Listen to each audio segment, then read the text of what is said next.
un lieu de prière, un lieu de recueillement, où, comme vous le soulignez tout à l'heure très bien, Monseigneur, on peut tenter de prendre du recul et essayer de retrouver quelque chose qui manque beaucoup dans notre monde, c'est du calme et de la sérénité.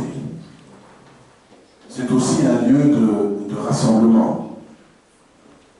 D'ailleurs, aujourd'hui, à côté de l'aspect liturgique de cette belle messe, il y a tout un village et toute une communauté rassemblée pour célébrer un événement très joyeux, qui est celui du 50e anniversaire de notre Église. On s'y rassemble aussi parfois, malheureusement, pour des événements un peu moins drôles, mais voilà, nous savons que ceux-là font aussi partie de la vie. Et dans cette acception, quelque part, une Église jalonne, ou en tout cas accueille des moments qui jalonnent nos vies. C'est également un élément de notre patrimoine.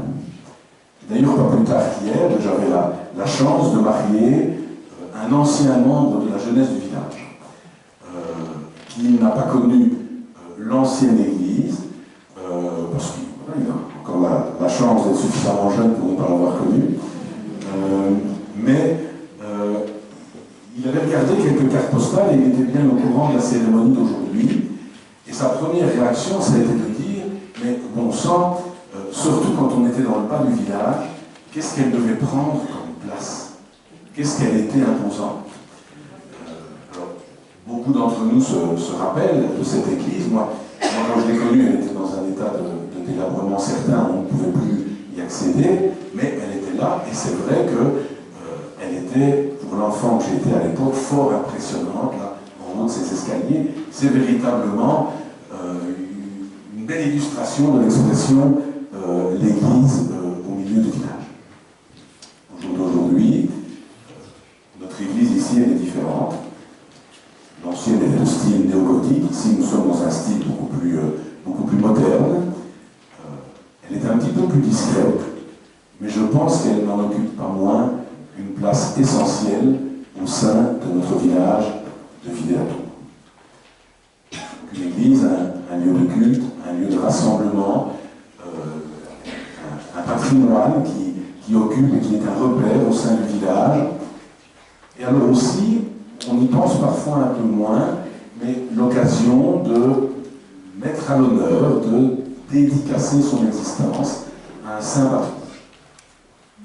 Alors en préparant cette petite intervention hier, je me suis replongé dans mes classiques, entre guillemets, via Internet forcément maintenant, avec les outils du jour, et j'ai pris quelques minutes pour relire un peu la vie de notre saint patron. Alors vous savez certainement, il s'agit de Saint Géry, qui est d'ailleurs saint patron de pas mal d'églises dans la région, et qui est quelqu'un du coin, entre guillemets. C'est ma façon de parler, vous le connaissez, il est de Carignan, qui est un village qui ne s'appelait pas comme ça à l'époque où il est né, qui s'appelait Yvouaille, je crois, ou Yvouaille. Et c'est un village situé entre Sedan et Orval. Donc effectivement, pas tellement loin d'ici. J'en parle un peu au présent, mais il est du VIe siècle. Sa naissance est estimée aux alentours des années 550. Et donc, Géry, à l'époque, embrasse la vie religieuse jusqu'à devenir évêque de Cambrai-Arras.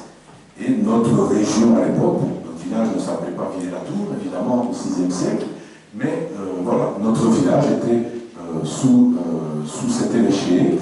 Et Géry, Saint Géry, en fait, il a voué son action principalement à deux choses.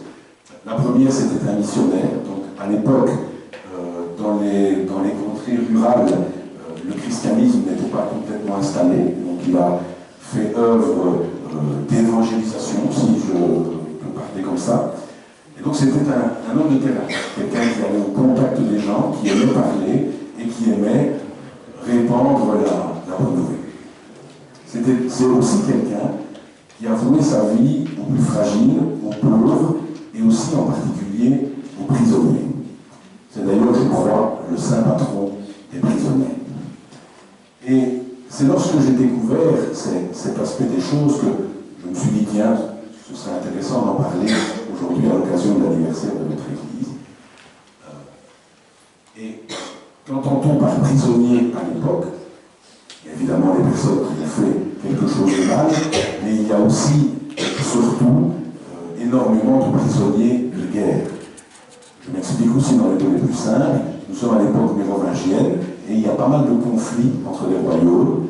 Qui dit conflit, qui dit guerre, dit mort, mais dit aussi prisonnier. Et alors il se pratiquait aussi beaucoup à ce temps-là le razzia, sans rentrer dans trop de détails, mais c'était des groupes armés qui attaquaient des villages et repartaient avec des biens, mais aussi avec des personnes afin de monnayer des otages. Imaginez un peu la situation. Et Saint-Géry, lui, était très investi dans ces causes. Il était très investi et il se battait pour tenter de faire libérer un maximum de prisonniers. Et c'est pour ça qu'il est devenu le saint patron des prisons. Alors voilà, si je vous en parle aujourd'hui, je pense que vous l'aurez compris, la première chose, c'est que lorsqu'on parle de monde en guerre, on ne peut s'empêcher de faire le parallèle avec l'actualité que nous vivons depuis quelques années.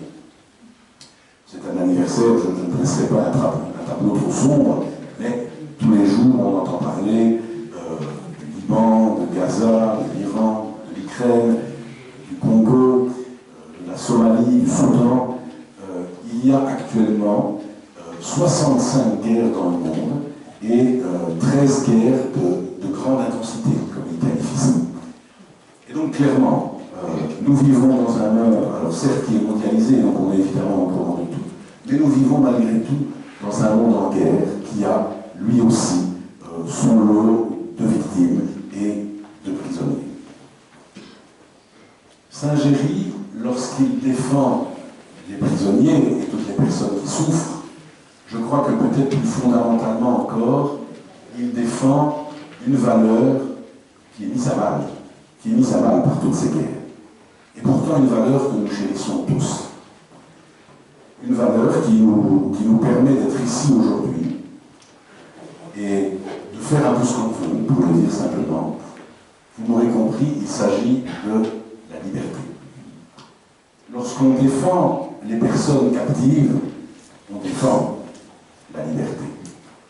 Lorsqu'on se bat pour tenter de mettre fin aux guerres, on défend la liberté.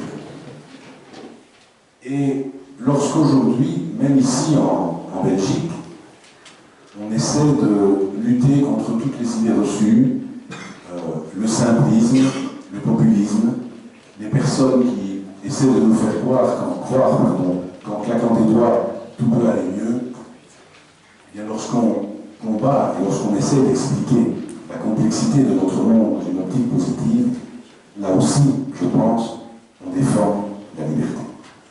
C'est un petit peu le message que j'avais envie de vous faire passer ce matin en pensant à Saint-Géry, qui était lui un ardent défenseur de la liberté. Et de dire qu'au jour d'aujourd'hui, même si nous ne sommes plus au VIe siècle évidemment, mais en 2026, cette liberté que nous chérissons, elle doit encore être défendue. Et puissions-nous, au jour le jour, parce que ça peut se faire de façon très simple, penser au fait que le monde dans lequel nous vivons voilà, n'est pas forcément acquis, et que les valeurs que nous défendons, elles ont besoin d'être nourries au quotidien, en particulier celles de la liberté. Monseigneur, je vous remercie à mon tour pour votre présence. Elle nous honore. Elle montre, comme vous l'avez parfaitement d'ailleurs signalé, que votre diocèse est très grand. Ici, nous sommes presque de l'autre côté. Mais malgré ça, vous prenez le temps dans un agenda que j'imagine fort chargé de passer cette matinée avec nous et je pense que ça nous fait vraiment chaud au cœur. Merci à tous les pharmaciens, à toutes celles et ceux qui se sont investis pour l'organisation de ce bel événement.